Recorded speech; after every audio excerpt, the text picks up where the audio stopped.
तो वेज की परिभाषा बदली जा रही है। मिनिमम वेज के जो 2600 के करीब शेड्यूल में लिखे हुए थे वो शेड्यूल ख़त्म किया जा रहा है। अब ये कह रहे हैं सारे वर्कर कवर हो जाएंगे। तो जब आपने शेड्यूल ख़त्म कर दिया तो उसकी कंप्लायंस कैसे होगी, उसकी इम्प्लीमेंटेशन कैसे होगी? सरकार जुमलाबाजी में यकीन करती है। इन लेबर कोड्स की पब्लिसिटी के भी बहुत से जुमले फेंके जा रहे हैं। ट्राइब्यूनल में केस को बढ़ाएं नहीं बढ़ाएं, कहाँ से लागू होगा? कोर्ट्स के अंदर जो केसेस थे लेबर कोर्ट्स में, लेबर कोर्ट्स वाइंड अप हो रहे हैं तो वहाँ कन्फ्यूजन है, पुराने केसेस का क्या किया जाएगा? ज़्यादातर स्टेट्स में ट्राइब्यूनल बने नहीं हुए हैं। तो इस सरकार ने पूरी की पूरी अराजकता की स्थिति इस वक्त पैदा कर दी है। नमस्कार, न्यूज़ क्लिक का स्वागत है। जैसा कि आप जानते हैं, सरकार ने 4 लेबर कोड को नोटिफाई कर दिया है। हालांकि उसके रूल उस तरह से ड्राफ्ट नहीं हो पाए, इस तरह से अभी इम्प्लीमेंट में नहीं आया है।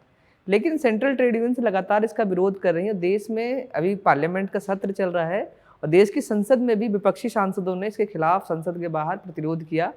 हालांकि सरकार इस पर कोई भी चर्चा उस तरीके से नहीं कर रही है और सरकार इसको लगातार मजदूरों के हित में बता रही है। लेकिन बड़ा सवाल है, जब मजदूरों के संगठन जिनके लिए मजदूरों के हित में बताए जा रहे हैं वो इसका विरोध क्यों कर रहे हैं और उनको इसमें क्या खामियां दिख रही हैं। और अभी की जो सारी परिस्थितियां हैं, जो एक तरफ जो कानून है नोटिफाई हो गया है लेकिन उसके रूल ड्राफ्ट नहीं हुए हैं, ज़मीन पर क्या असर हो रहा है, इन सब बातों पर हमारे साथ चर्चा करने के लिए मौजूद हैं All India Trade Union Congress की general secretary comrade Amarjeet Kaur ji. Amarjeet ji, आपका न्यूज़ क्लिक बहुत बहुत स्वागत है। पहला सवाल तो यही, जो लेबर कोड अब तो नोटिफाई हो गए हैं लेकिन ज़मीन पर अभी क्या स्थिति है, मजदूर उसको किस तरह से ले रहा है? देखिए, सबसे पहले तो मैं ये कहना चाहती हूँ कि लेबर कोड्स 21 नवंबर को नोटिफाई होने के बाद लगातार गवर्नमेंट अपने पीआर के ज़रिए से प्रचार प्रसारित कर रही है कि ये श्रमिकों के लिए बहुत बड़ा काम हो गया है। ऐसा कभी नहीं हुआ था और सभी श्रमिक जो हैं वो वेज भी पाएंगे, सामाजिक सुरक्षा भी पाएंगे, उनको तो हेल्थ की भी सुरक्षा हो जाएगी, ऑक्यूपेशनल सेफ्टी हो जाएगी, वो तो यूनियन बना पाएंगे, उनका तो रिकॉग्निशन हो जाएगा, उनका तो रजिस्ट्रेशन हो जाएगा। ये सारा प्रोपेगेंडा ज़ोरों शोरों से चल रहा है।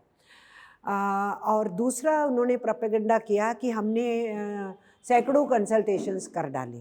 त्रिपक्षीय बातचीत हुई कई बार। वो कह रहे हैं कि बहुत बातचीत हुई और बहुत कंसल्टेशन हुई। मैं इन दोनों पे पहले टिप्पणी करूंगी, फिर मैं कोड्स पे आती हूँ। पहली बात तो ये है कि ये इंक्लूसिव नहीं है, इसमें सारे वर्कर्स को शामिल नहीं किया गया है। बहुत बड़ी गिनती के वर्कर्स को जो मौजूदा कानून भी थे उससे भी बाहर फेंका गया। तो ये कोड्स सारे मजदूरों को शामिल नहीं कर रहे, जो शामिल थे उनको बाहर फेंक रहे हैं। मसलन आप फैक्ट्री एक्ट को 10 से 20 करते हो जो पावर से यूज़ करते हैं, आप 20 से 40 कर देते हो जो बिना पावर के फैक्ट्रीज काम करेंगे। इसलिए जो आपने 10 से 20 कर दिया, 20 से 40, तो रजिस्ट्रेशन 20 और 40 से शुरू होगा। उसके नीचे की जो रजिस्टर्ड यूनिट्स नहीं हैं उनको, उनके ऊपर कैसे लागू करेंगे आप लेबर कोड्स? तो आप एक किस्म का इस सेक्टर के अंदर 60-70% फैक्ट्रीज के मजदूरों को लेबर कानूनों से बाहर फेंक रहे हो। इसी तरीके से इंडस्ट्रियल कोड की अगर बात करें तो आपने 100 से 300 थ्रेशोल्ड कर दिया।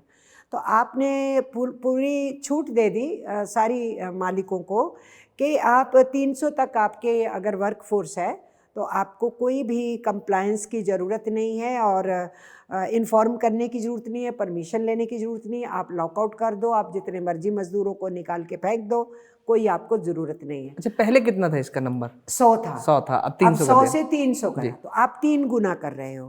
फैक्ट्रीज एक्ट में आप दुगना कर रहे हो। तो जब आप 3 गुना कर रहे हो तो ज़्यादातर इंडस्ट्री 300 से नीचे वाली है। तो आप 300 का थ्रेशोल्ड ला दोगे तो आप 75-80% इस सेक्टर में जो इंडस्ट्री थी उसको श्रम कानून से बाहर करके मालिकों को पूरी खुली छूट दे रहे हो।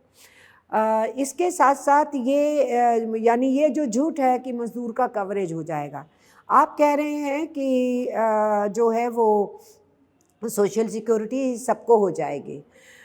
सोशल सिक्योरिटी सबको नहीं हो जाएगी, ये एक मिराज है, ये दिखा रहे हैं कि हो जाएगी। पर पहले मैं बात करूं कि ये कह रहे हैं कि मज़दूरों का बहुत भला हो जाएगा। मज़दूरों का हित के लिए कौन काम करता है? यूनियन। मज़दूर यूनियन बनाता है और फिर उसकी यूनियन उसकी लेबर प्रोटेक्शन की बात करती है, उसके अधिकारों की बात करती है। पर ये जो नए कानून आ रहे हैं, यूनियन बनाना, रजिस्टर्ड करना मुश्किल करेंगे। इनका दावा है कि रजिस्ट्रेशन सबको दे देंगे 45 दिन के बाद, पर रजिस्ट्रेशन के जो नियम इन्होंने बनाए हैं वो ऐसे 50% से बना ऊपर दिए है। हैं कि रजिस्ट्रेशन के लिए जा नहीं पाएंगे मज़दूर, तो रजिस्ट्रेशन मुश्किल होगा। डी रिकॉग्निशन आसान होगा, डी रजिस्ट्रेशन बहुत आसान होगा। रजिस्ट्रेशन कैंसिलेशन करने के अधिकार बिल्कुल अनलिमिटेड अधिकार रजिस्ट्रार के हाथ में दे दिए गए हैं। वो सेटिस्फाइड होना चाहिए कि उसके हिसाब से इस यूनियन की इतने % मेंबरशिप जो लगातार रहनी चाहिए रजिस्ट्रेशन के लिए और रिकॉग्निशन के लिए, वो नहीं। फिर इनका ये बोलना कि हम इंक्लूसिव कर दिया है, सबको साथ में ला दिया है, उसका बहुत बड़ा झूठ ये है कि आप जब ऑक्यूपेशनल सेफ्टी हेल्थ कोड की बात करते हो तो आप कहते हो कि 10 एंड अबव के ऊपर ये लागू होगा, फिर साथ में आप बोलते हो कि हर वर्कर को सेफ्टी मिलेगी और हर वर्कर रजिस्टर होगा। जब आप थ्रेशोल्ड बढ़ा रहे हो, रजिस्ट्रेशन का लेवल हटा रहे हो, तो इंडिविजुअल वर्कर कहाँ रजिस्टर होगा? What is the system? तो ये एक गलत फहमियाँ पैदा करके, एक मिराज क्रिएट करके लोगों को कंफ्यूज करने की कोशिश कर रहे हैं। अगर मैं कोड वाइज भी बात करूं तो वेज कोड को अगर मैं ले लूं तो वेज की परिभाषा बदली जा रही है। मिनिमम वेज के जो 2600 के करीब शेड्यूल में लिखे हुए थे वो शेड्यूल ख़त्म किया जा रहा है। अब ये कह रहे हैं सारे वर्कर कवर हो जाएंगे। तो जब आपने शेड्यूल ख़त्म कर दिया तो उसकी कंप्लायंस कैसे होगी, उसकी इम्प्लीमेंटेशन कैसे होगी? कोई नहीं दे रहा है मिनिमम वेज तो कैसे होगा? और जहाँ एम्प्लॉयर एम्प्लॉय रिलेशनशिप ही नहीं आप बता पा रहे हैं, वहाँ मिनिमम वेज कैसे दिया जाएगा? आपका सारा गिग वर्कर्स और प्लेटफॉर्म वर्कर्स का ही एम्प्लॉयर एम्प्लॉय रिलेशन नहीं है। आपका जो सेल्फ एम्प्लॉयड है एम्प्लॉयर एम्प्लॉय रिलेशन नहीं है। आपके घरों पे पीस रेट पे काम करने वाले एम्प्लॉयर एम्प्लॉय रिलेशन नहीं है। आपकी बहुत सारी कॉन्ट्रैक्ट वर्कर्स है, आउटसोर्स्ड वर्कर है, आपका कंस्ट्रक्शन हो, बीडी हो, बहुत सारी जगहों के ऊपर आपको एम्प्लॉयर एम्प्लॉय रिलेशन नहीं मिलेगा। और जिनको सेल्फ एम्प्लॉयड कहते हैं, ओन वर्कर्स, वो भी वर्कर हैं और ये कह रहे हैं कि सभी को हम कवर करेंगे। तो वर्कर हैं लगभग 670 मिलियन यानी 67 करोड़ के करीब। अब उसमें से जो इंडस्ट्रियलाइज्ड वर्कर है, जो इंडस्ट्री की चिंता है, वो कितना है? जो गवर्नमेंट सेक्टर, पब्लिक सेक्टर और इंडस्ट्री में है, बड़ी इंडस्ट्री में है, वो मिलाकर के मुश्किल से 7 से 8 करोड़ के बीच में है सारा का सारा। तो आप 59, 58, 58, 59 करोड़ वर्कर्स की बात ही नहीं कर रहे हो इन कोड्स के अंदर। इसलिए ये इंक्लूसिव ना हो के एक्सक्लूसिव है, यानी जो वर्क फोर्स को राइट्स मिले हुए थे उनके चले जाएंगे। वेज के अंदर जो दूसरा प्रॉब्लम हुआ है कि इन्होंने ये यहाँ तक कह दिया है कि अगर एम्प्लॉयर सेटिस्फाइड नहीं होगा वर्क से तो वो वेज कटौती कर सकता है, वो काम के घंटे बढ़ा सकता है। तो ये जो इन्होंने लेबर पॉलिसी के नाम पे मनुस्मृति का काम किया है लाने का, मनुस्मृति को, नारद स्मृति को, याज्ञवल्क्य स्मृति को, वो सारी घुसाई गई हैं। उनके अंदर हैं ये प्रावधान कि आपका काम है ड्यूटी करना, आपका काम अधिकार मांगना नहीं है। इसलिए लेबर जो है, श्रम जो है, वो धर्म है। तो धर्म है तो चुप करके करते रहो, अधिकार नहीं मांगो। तो ये लेबर कोड इसी हिसाब से डिज़ाइन किए हैं जो सरकार की सोच है। आप जो ये सारी बात बता रही हैं, इतना मुश्किल है मज़दूरों के लिए, सब कुछ खिलाफत है, लेकिन एक चीज़ तो सच्चाई है, जो जिस तरीके का लेबर कोड जब आए थे, इसको आए भी कई सालों, कोरोना के पीरियड में जिस तरह से लागू किया गया पार्लियामेंट में, वो सबने देखा था, और आज अब इसको नोटिफाई हुआ, पिछले कई सालों का दौर रहा।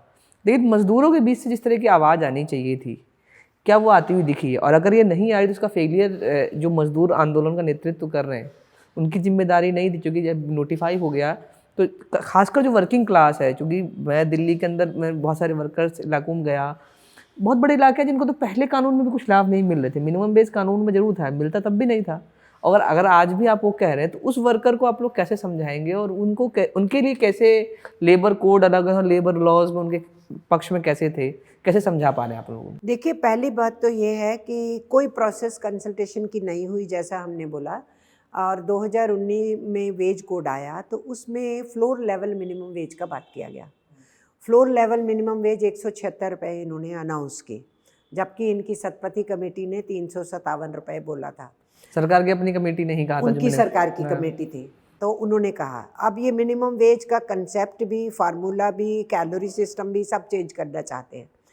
तो जिसको मिनिमम वेज इससे ज़्यादा मिल रहा था उसको भी अब ये नया कंसेप्ट आ गया है। लिविंग वेज इंडियन कॉन्स्टिट्यूशन में है, फेयर वेज उससे थोड़ा नीचे होता है, मिनिमम वेज तो जिंदा रहने के लिए होता है। वो जो मिनिमम वेज है उसमें एक नया कंसेप्ट जोड़ दिया, फ्लोर लेवल मिनिमम वेज। इसका मतलब है जो मिनिमम वेज आपको मिलता था उससे भी नीचे अब जाएगा, फ्लोर लेवल मिनिमम वेज से कम मिलेगा तो ही आप कंप्लायंस की बात करोगे और वायलेशन की बात करोगे। तो वो जो मजदूर है उसको ये समझाने पड़ेगा कि जो तुम्हें मिल रहा है अब वो भी नहीं मिलेगा, और तुम अगर चाहो कि यूनियनाइज हो पाओ और यूनियन के जरिए से तुम आगे बढ़ना चाहो तो यूनियन का अधिकार भी नहीं अब रहने वाला है जो पहले था, जिस ढंग से था ट्रेड यूनियन एक्ट का जो ये हश्र करने वाले हैं। उसको एक्सप्लेन करना कोई मुश्किल बात नहीं होगी, उसके पास रीच पहुंचने की ज़रूरत है। ये कहना कि ट्रेड यूनियंस ने विरोध नहीं किया, ये प्रोपेगेंडा बहुत बड़ा चलाया जा रहा है सेंट्रल ट्रेड यूनियंस के ऊपर। पर हम बताना चाहते हैं कि गवर्नमेंट ने जब 2015 में इंडियन लेबर कॉन्फ्रेंस किया था, उसी के आखिरी अंदर लेबर कॉन्फ्रेंस, उसके बाद कोई हुई नहीं उसके ना? बाद कोई नहीं हुई। उस इंडियन लेबर कॉन्फ्रेंस में लेबर कोड्स एजेंडा नहीं था, लेकिन राजस्थान से 4 कानूनों में परिवर्तन लाके प्रेसिडेंट ऑफ इंडिया के पास भेजे गए थे। तो उसमें रेज़ किया था ट्रेड यूनियंस ने कि आप हमसे कोई बात किए बिना कैसे ये 4 कानूनों में तरमीमी के लिए प्रेसिडेंट से साइन कराएंगे, ये बिल्कुल गलत बात है। तो प्राइम मिनिस्टर ने कहा था कि कुछ भी होगा हम डिस्कशन के बिना नहीं करेंगे। लेकिन अभी महीना भी नहीं बीता तो 15 अगस्त को लाल किला के ऊपर से प्रधानमंत्री ने अनाउंस कर दिया कि मैं 44 सेंट्रल लॉज को जो है 4 लेबर कोड में बदल रहा हूँ। तो ये सडनली एक शॉक था ट्रेड यूनियन के लिए कि ये इन्होंने किया, और उसके बाद 2016 के बाद इन्होंने वेब पेज पे डालना शुरू कर दिया और कहा अपने कमेंट्स भेजो, और ये एक तरफा चीज़ चलती रही। हम लोगों ने 2019 में जब ये कोड ऑन लेबर आया था, वेजिस कोड आया था, तब हम लोगों ने 2 दिन की हड़ताल पे थे हम लोग। उसके बाद हमने 5 हड़तालें और की हैं। 2019 समेत टोटल 5 हड़तालें हमने की हैं, जिन सब के अंदर लेबर कोड मुखरित था।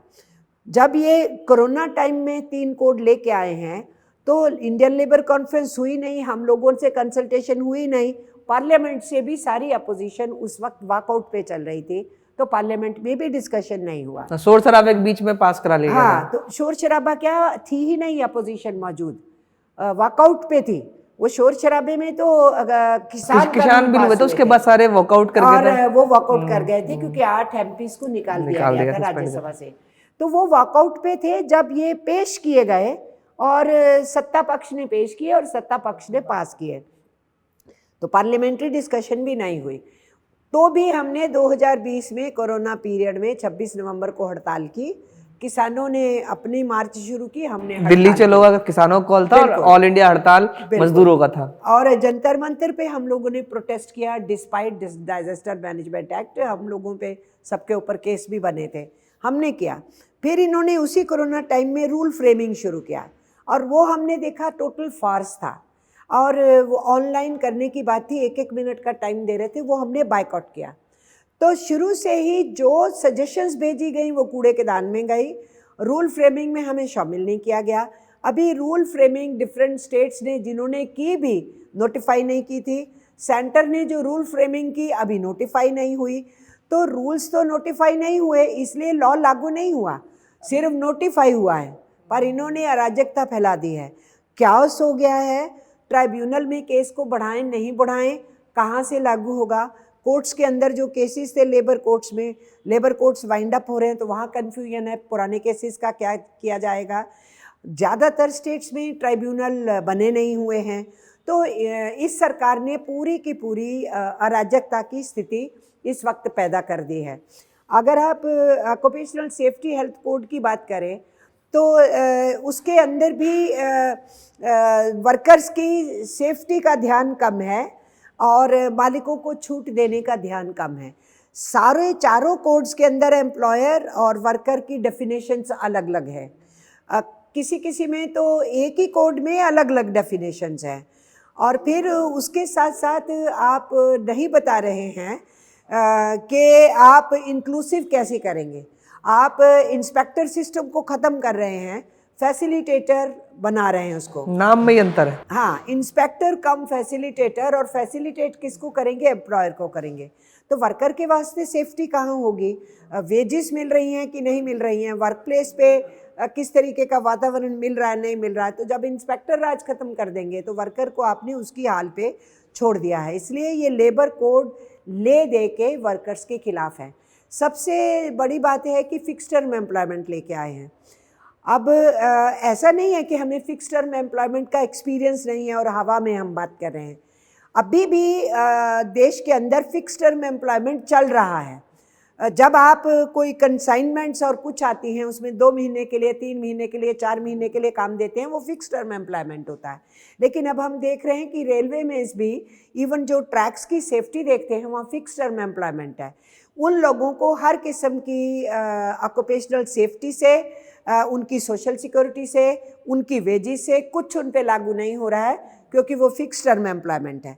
गवर्नमेंट इस फिक्स टर्म एम्प्लॉयमेंट के कष्टों को हम जानते थे, पर अब ये कह रहे हैं फिक्स टर्म एम्प्लॉयमेंट होगी, 1 साल में ग्रेच्युटी देंगे हम। ये इसमें बड़ा जो सबसे बड़ा दावा था उनका, 2 था। एक तो ग्रेच्युटी हर साल 1 साल के बाद ही आपको मिल जाएगा, दूसरा अपॉइंटमेंट लेटर सबको कंपलसरी कर रहे हैं।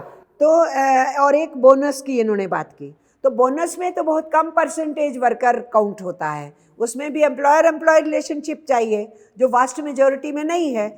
इसी तरीके से जो आपने ग्रेच्युटी का कहा, तो उसमें एम्प्लॉयर एम्प्लॉय रिलेशनशिप चाहिए। आप 1 ईयर की बात कर रहे हो। ये जो इन्होंने कहा कि अपॉइंटमेंट लेटर, तो अपॉइंटमेंट लेटर का तो कानून पहले भी था, पर अपॉइंटमेंट लेटर मिलते नहीं थे। अब ये कह रहे हैं कि सबको अपॉइंटमेंट लेटर मिल जाएगा। कौन देगा? वास्ट मेजॉरिटी तो इनफॉर्मल इकोनॉमी में है, उसको अपॉइंटमेंट लेटर कौन देगा? अच्छा, नहीं मिलेगा उसको जिम्मेदारी कौन तय करेगा? जिम्मेदारी कौन तय करेगा? कोई नहीं करेगा। तो जो इम्प्लीमेंटेशन है, सीरियस इशू है। कंप्लायंस किसके ऊपर है? वो सीरियस इशू है। इंस्पेक्शन होगी नहीं, फैसिलिटेशन मालिकों के वास्ते होगी। तो ये एक बहुत जुमले फेंके हैं इन्होंने। ये सरकार जुमलाबाजी में यकीन करती है। इन लेबर कोड्स की पब्लिसिटी के भी बहुत से जुमले फेंके जा रहे हैं। ग्राउंड रियलिटी में ये बहुत खिलाफ जाएगा वर्कर्स के। सरकार ने ये लेबर कोड अभी बोला, जो रूल ड्राफ्ट नहीं हुए उस पर भी सजेशन मांगे हैं। जो बोला है, जो यूनियंस हैं वो अपने सजेशन भेजे, उसको हम करेंगे। तो आप लोग क्या कुछ सजेशन भेज रहे हैं सरकार को? नहीं, हम समझते हैं कि ये कोड रिपील किए जाने चाहिए टोटली, और नए सिरे से बात होनी चाहिए। इसमें क्या कोई सजेशन भेजेगा? उन्होंने पहले, हमने जितनी सजेशन भेजी कूड़ेदान में डाल दी, कोई भी इनकॉर्पोरेट नहीं की। पार्लियामेंट्री कमेटी केवल एक कोड में बन पाई थी, और वो था कोड ऑन वेजेस। तब कोरोना टाइम नहीं था, तो उसमें जब पार्लियामेंट्री कमेटी के अंदर जो हम लोगों ने सजेशन दी, तो हमने देखा जो वेब पेज पे कोड डाला गया था, ये तो उससे भी बुरा कर दिया इन्होंने। हमारी एक सजेशन नहीं मानी, और उस मालिकों को सजेशन मान लिया ना, मालिकों ने सजेशन भेजा, मालिकों की सजेशन मान ली, इसलिए जो जैसा था वो और बुरा हो गया। बाकी 3 के अंदर तो पार्लियामेंट के अंदर कुछ एमपीज ने लड़ा, जो ट्रेड यूनियन फ्रेंडली एमपीज हैं। तो लेबर स्टैंडिंग कमेटीज के अंदर चर्चा हुआ, उसमें भी जो है लेबर स्टैंडिंग कमेटी में जो सजेशंस आई, कोई इनकॉर्पोरेट नहीं की गई, कोई उसको मद्देनज़र नहीं लिया गया। तो अब आप सजेशंस की बात कर रहे हैं। सजेशंस तो कोड की फ्रेमिंग के लिए मांगो ना, आप रूल फ्रेमिंग की बात कर रहे हो। हम तो कोड्स को रिपील करने की बात कर रहे हैं। हम नहीं समझते कि इन कोड्स में कोई चेंजेस किया जा सकता है। रूल फ्रेमिंग से ये कोड्स सुधर जाएंगे, ऐसा नहीं होने वाला है। हम समझते हैं कि गवर्नमेंट को नए सिरे से सोचने की बात है। गवर्नमेंट एक मुकुंद, मैं आपको बताऊं, इसको इंट्रोड्यूस करते हुए इन्होंने क्या कहा कि हम कॉलोनियल माइंडसेट से हम ट्रेड यूनियंस को और वर्कर्स को बाहर निकाल रहे हैं। इन्होंने हिंदुस्तान की वर्किंग क्लास की बेइज्जती की है, इंसल्ट की है। हमारे वो जो पुरखे, जो वर्किंग क्लास के लीडर्स थे, जो अंग्रेज़ों के खिलाफ लड़े, हिंदुस्तान में भी बैटल 19वीं सेंचुरी में शुरू हुई, 8 घंटे के कामों से शुरू हुई, जो जाके 1919 में हमें पहला कन्वेंशन मिला वर्किंग आवर्स का, फिक्स्ड वर्किंग आवर्स का। तो इस देश के मजदूरों ने आज़ादी के आंदोलन में भागीदारी निभाई, अपनी ज़िंदगी को बेहतर करने की लड़ाई लड़ी और आज़ादी के आंदोलन में भागीदारी निभाई। और अंग्रेज़ों के टाइम में लड़के अपनी यूनियन बनाने के अधिकार को लीगल बनाया। 1926 में ट्रेड यूनियन एक्ट हासिल किया, 1922 में माइंस एक्ट लिया, 1923 में हमने कंपनसेशन एक्ट लिया, 1935 में हमने पेमेंट ऑफ वेजेस एक्ट लिया, हमने 19वीं सदी में फैक्ट्री एक्ट लिया जिसके अंदर बहुत सी चेंजेस लाई गई। तो उस समय भी हम लोग लड़ रहे थे, अंग्रेजी प्रशासन के खिलाफ भी लड़ रहे थे और मालिकों के खिलाफ भी लड़ रहे थे। और आज़ादी की लड़ाई कोई हवा में तो लड़ी नहीं जाते, लोग अपनी ज़िंदगी की बेहतरी के लिए लड़ी रहे थे लगातार। बिल्कुल लड़ रहे थे। तो इनका कॉलोनियल माइंडसेट है, ये रिवर्स बोल गए। इनको कहना चाहिए था कि हमारा कॉलोनियल माइंडसेट है, इसलिए हम आपको उस कॉलोनियल एरा में फेंक रहे हैं। क्योंकि ये जो कोड्स हैं जिस तरीके से बनाए हैं और जिस तरीके से रूल फ्रेमिंग की गई है, ये ज़्यादातर अधिकारों को छीनने का धंधा है और ये हमें उस कॉलोनियल एरा में फेंकेंगे। तो गवर्नमेंट के इरादे साफ नहीं हैं। अभी इंडिगो का मामला देख लीजिए ना कि इंडिगो ने किस तरीके से रैंसम में ला दिया गवर्नमेंट को। तो पूरी सरकार झुका दी उन्होंने। बिल्कुल। और गवर्नमेंट जो है उनके सामने झुक रही है। जो 2.5 साल से जो लाई गई थी चीज़ें जिसको लागू नहीं किया इंडिगो ने, गवर्नमेंट सोई रही और लागू नहीं कराई। और अब इंडिगो की मैनेजमेंट ने लगा कि अगर हम इस तरीके की सिचुएशन क्रिएट करेंगे तो गवर्नमेंट उन चीज़ों से पीछे हट जाएगी और कुछ मामलों में ये पीछे भी हटेगी। तो इनको पायलट जैसे व्यक्ति की सेफ्टी, जिसके ऊपर पूरे पैसेंजर्स की सेफ्टी निर्भर करती है, उनकी सेफ्टी की परवाह नहीं है और ये कह रहे हैं हम ऑक्यूपेशनल सेफ्टी सारे वर्कर्स को दे देंगे। वो जो उतर रहा है, मर रहा है, सीवरेज में मर रहा है, कंस्ट्रक्शन की साइड से गिर कर मर रहा है, बॉयलर लगातार फट रहे हैं देश में। हाँ, और जगह जगह पर जो फैक्ट्रीज के अंदर बॉयलर्स के फटने से एक्सीडेंट्स हो रहे हैं, ये हादसे बढ़ते चले जा रहे हैं। तो वर्कर्स की लाइफ की कोई परवाह नहीं है सरकार को। जब पायलट्स की परवाह नहीं है तो आम वर्कर को कहाँ से पूछेगी सरकार। इसलिए ये ले दे के सब कुछ ओपन अप करना चाहते हैं, फ्री फॉर ऑल, और सब कुछ मार्केट के हवाले करना चाहते हैं। समय कम, आखिर में 2 सवाल आपसे पूछना चाहता हूँ। एक तो देश में भी पार्लियामेंट चल रही है, तो हमने देखा विपक्ष के एमपी बाहर आके प्रोटेस्ट कर रहे थे। देश की संसद से कोई उम्मीद है क्या? क्योंकि अभी जो संसद का सत्र चल रहा है इसमें बड़े चर्चे के मुद्दे बने, वंदे मातरम पर चर्चा हो रही है, अलग अलग ऐसे इमोशनल सवाल उठाए जा रहे हैं। लेकिन जो इस तरह के ज़रूरी सवाल, कानून बनाने वाले जिन पर नीति बननी चाहिए, वो इकोनॉमिक पॉलिसीज़ पे, उस पर चर्चा होती हुई दिख रही है क्या? क्या आपको पार्लियामेंट्री उससे कुछ उम्मीद है? जो विपक्ष से सांसद लड़ रहे हैं, कुछ हो पाएगा इस सेशन में या नहीं? दूसरा, इसी से जुड़ा हुआ, आप कह रही हैं इसको रिपील करना चाहिए, सरकार इसमें कुछ भी पीछे हटती हुई नहीं दिख रही है। 10 सेंट्रल ट्रेड यूनियंस आप लोग एक साथ मिलकर लड़ते हैं। एक सेंट्रल ट्रेड यूनियन और जो भारतीय मजदूर संघ है, जो कि BRS से जुड़ा हुआ है, वो शुरुआत में इनके कुछ प्रोविज़न के खिलाफ था, लेकिन अब वो उनका समर्थन कर रहा है। तो क्या आप लोग लगता है आप लोग इतनी ताकत में हैं जिसको वापस करवा पाएंगे? जनता में ही ताकत होती है। जहाँ तक आपने ये बात किया कि पार्लियामेंट के बाहर निकल के सारी अपोजिशन ने विरोध किया, उसको केवल एक अखबार ने, हिंदू ने रिपोर्ट किया, गोदी मीडिया ने गायब कर दिया, सोशल मीडिया ने थोड़ा बहुत दिखाया कि ये हुआ है। लेकिन वो पार्लियामेंट के अंदर डिस्कशन का मुद्दा बनेगा लेबर कोड का, वो अपोजिशन की मानेंगे कि इसको एजेंडा बना के डिस्कशन करें, हमें पूरा शक है, डाउट है, ये हो नहीं पाएगा। क्योंकि गवर्नमेंट का ट्रैक रिकॉर्ड है। ये कोई अब नहीं है कि उन्होंने इमोटिव इशू छोड़ा है और उस पर बहस चाहते हैं। ये इस गवर्नमेंट की फंक्शनिंग का स्टाइल रहा है। हर पार्लियामेंट के सेशन से वो डिरेल करने के लिए कोई ऐसा मुद्दा फेंकते हैं जो इम्पॉर्टेंट भी होता है, उसके ऊपर देश के लोगों को बोलना भी है, उस पर अपोजिशन को आवाज़ भी उठानी है।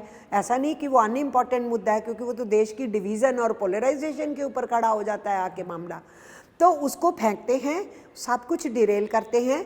पार्लियामेंट को खुद ही पिछली बार और उससे पिछली बार तो देखा गया कि गवर्नमेंट खुद पार्लियामेंट नहीं चलने दे रही थी, सत्ता पक्ष नहीं चलने दे रहे थे। तो इसलिए अगर अपोजिशन चलने भी देना चाहे तो सत्ता पक्ष नहीं चलने देता, क्योंकि क्लियर चीज़ है कि पार्लियामेंट चलने मत दो, आखिर के 2-3-4 दिन के अंदर अपने जल्दी से बिल पास करो। तो बिल ये इकोनॉमी पे ही पास करते हैं, ये किस चीज़ को कॉरपोरेट हाउस को दे देना है, कौन सी नेशनल मोनेटाइजेशन पाइपलाइन के हिस्से को इम्प्लीमेंट करना है, किसका निजीकरण कर देना है, किस तरीके से बड़े कॉरपोरेट्स को अपने मित्रों को फ़ायदा पहुंचाना है, ये सारा कुछ ये करते हैं। तो इस बार भी इनके वंदे मातरम डिरेलमेंट का एजेंडा है, उस पर सबको बहस के ऊपर लगाओ और साथ में डिफेम करो।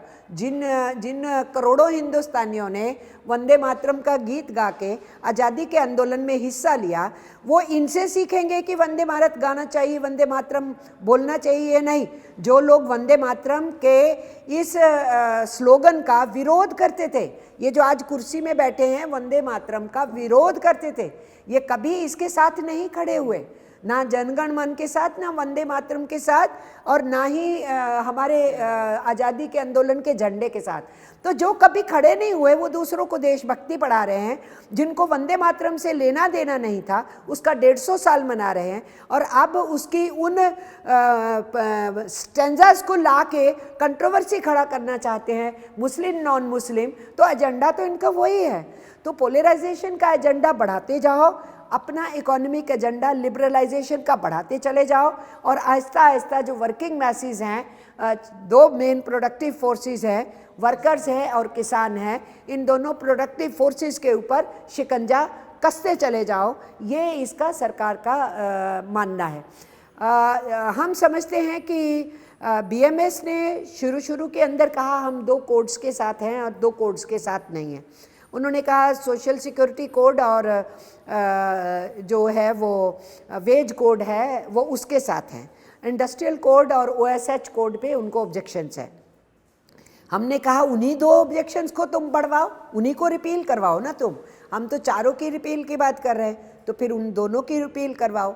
लेकिन अब जब हमने 2 दिन पहले एक वेबिनार में बीएमएस के साथी को कहा कि आप तो 2 के खिलाफ थे और 2 के समर्थन में, अभी तो आप चारों के समर्थन में दिख रहे हो। नहीं ऐसा नहीं है, हमारे को अभी उनमें अरे मजे की बात, तो जिस दिन वो लागू हो नोटिफाई हुआ उससे एक दिन पहले फाइनेंस मिनिस्टर साहब लोगों की मीटिंग थी, तो वहाँ पे भी रेज किया था उन्होंने। अगले दिन जाकर उसको समर्थन कराया, इम्प्लीमेंटेशन कराएंगे हम। तो फाइनेंस मिनिस्टर की मीटिंग में भी उन्होंने कहा था हम 2 के साथ हैं, 2 के नहीं हैं। हम लोगों ने कहा हम चारों के साथ नहीं हैं। 13 नवंबर को लेबर मिनिस्टर से मीटिंग हुई, हमने फिर रेज किया कि आप उन 4 लेबर कोड्स को ऐसे नहीं लागू कर सकते, आप हमसे बात कीजिए उसके ऊपर। और 20 नवंबर को फाइनेंस मिनिस्टर के सामने हम सब ट्रेड यूनियंस ने कहा कि आप फाइनेंस मिनिस्टर हैं, लेबर सेक्रेटरी बैठिए, इंटरवीन कीजिए, इंडियन लेबर कॉन्फ्रेंस बुलवा के तो इसके ऊपर बहस करवाइए, हम इस सूरत में एक्सेप्ट नहीं करने वाले। और 21 तारीख को आप नोटिफाई कर देते हैं। तो कॉलोनियल माइंडसेट तो इनका है जो हमें वहाँ पर फेंकना चाहते हैं। जहाँ तक लड़ाई का प्रश्न है, संघर्ष का प्रश्न है, वो तो होगा। और इंडस्ट्री भी भयभीत दिख रही है। हमारा किसी को डराने का कोई मतलब नहीं है। उद्योग भी चलने हैं और मजदूर के अधिकार भी सुरक्षित होने हैं। पर इसके अंदर उद्योगों के मालिकों को पूरी छूट दी जाए हायर एंड फायर की, काम के घंटे बढ़ाने की। नारायण मूर्ति कहें 70 कर दो और सुब्रमण्यम कहें 90 कर दो, तो आप मज़दूर को फिर से उस जानवरों वाली स्थिति में पहुंचाओ जहां से मज़दूर निकला था। ILO और UN सिस्टम कह चुका है कि labour rights are human rights. That means आपको ह्यूमन डिग्निटी देनी है, लेबर की डिग्निटी देनी है। लेकिन ये लेबर कोड्स उस डिग्निटी को कुचलते हैं। फिर हम इन लेबर कोड्स को क्यों एक्सेप्ट करेंगे? तो लड़ाई होगी तो नीचे लड़ाई होगी। हमें नहीं लगता कि जहाँ तक इंडस्ट्री का सवाल है, उद्योगों का सवाल है, जो कोई 7-8 मिलियन वर्क फोर्स जहाँ पर है, जिसको हम कह रहे हैं कि वहाँ पर ऑर्गेनाइज वर्क फोर्स जो है, ऑर्गेनाइज वर्क फोर्स है, वहाँ यूनियंस को सुने बिना एम्प्लॉयर्स काम नहीं कर पाएंगे। तो सुनना पड़ेगा उनको, यूनियंस को सुनेंगे वो। हमारी चिंता है कि बाकी सारा जो वर्क फोर्स है उसको गाय भैंसों की तरह फेंक दिया जाएगा। वो अभी भी है, पर उसके बावजूद भी कुछ कानूनों को हम उनके लिए लागू करा। आप वेज का ले लीजिए ना, जो 2600 आइटम थी वो कौन सी थी? इनफॉर्मल इकोनॉमी की आइटम थी जिनमें मिनिमम वेज लागू। लेकिन सच्चाई तो ये ना, आप यहाँ से निकल जाइए, हाँ, चांदी चौक, सदर बाजार, इतनी वर्क फोर्स है, 90% को मिनिमम वेज नहीं मिल रहा। बिल्कुल मिनिमम वेज नहीं मिल रहा, अभी नहीं मिल रहा है। मिल रहा है। अब उनको ये कह रहे हैं कि सबको हम मिनिमम वेज दे देंगे, इसलिए जो शेड्यूल्ड एम्प्लॉयमेंट में थे उनको भी अगर बाहर फेंक दिया तो इनकी जिनको नहीं मिल रहा है उनकी गिनती बढ़ने वाली है। तो इनफॉर्मल इकोनॉमी बढ़ जाएगी, जो प्रोटेक्टेड नहीं है, जो प्रिकेरियस है। गवर्नमेंट का आर्गूमेंट कि हम फॉर्मलाइज कर रहे हैं इनफॉर्मल इकोनॉमी को थ्रू दीज लेबर कोड्स, सबसे बड़ा ये झूठ है। तो हम समझते हैं कि लड़ाई ये होगी। हमारी सेंट्रल ट्रेड यूनियंस की मीटिंग भी है, तो उसके अंदर हम इसके ऊपर डिस्कशन करेंगे। हमें हड़ताल पे जाना पड़ेगा, अगर हमारी वो कंसेंसस बनेंगे हम हड़ताल पे भी जाएंगे। एक नहीं कई हड़तालों पे जाएंगे, एक दिन की नहीं ज़्यादा दिन की जाएंगे, लेकिन अब ये लड़ाई तो होगी, क्योंकि इसके बिना हम बचा नहीं सकते हैं परिस्थितियों को। वो जंग तो होगी। ठीक है, अब एक तरह से आप करें जंग होगी मजदूर और मेहनतकश और कमाने वाले के और लूटने वालों के बीच। ठीक है, शुक्रिया, आपने अपना इतना समय दिया उसके लिए बहुत बहुत शुक्रिया। ये थी अमरजीत कौर, इनसे सुना आपने, इन्होंने साफ कहा है क्योंकि अब मजदूरों के अस्तित्व का एक तरीके से सवाल सामने है। जिस तरह उनका अधिकार थे, इनका दावा है सरकार उसको छीन रही है, जबकि सरकार का दावा है जो उसके अधिकार को और बढ़ा रही है, उनके हितों की रक्षा की जा रही है। अब देखना है क्या होता है। इन्होंने कहा कि सरकार इस कानून को लेबर कोड्स को वापस नहीं लेती तो हड़ताल होगी। हड़ताल एक दिन की नहीं कई दिनों की भी हो सकती है। तो आगे क्या होगा, न्यूज़ क्लिक आपके बीच में लेके आता रहेगा। अभी के लिए बस इतना ही। देखते रहे न्यूज़ क्लिक। बहुत बहुत धन्यवाद।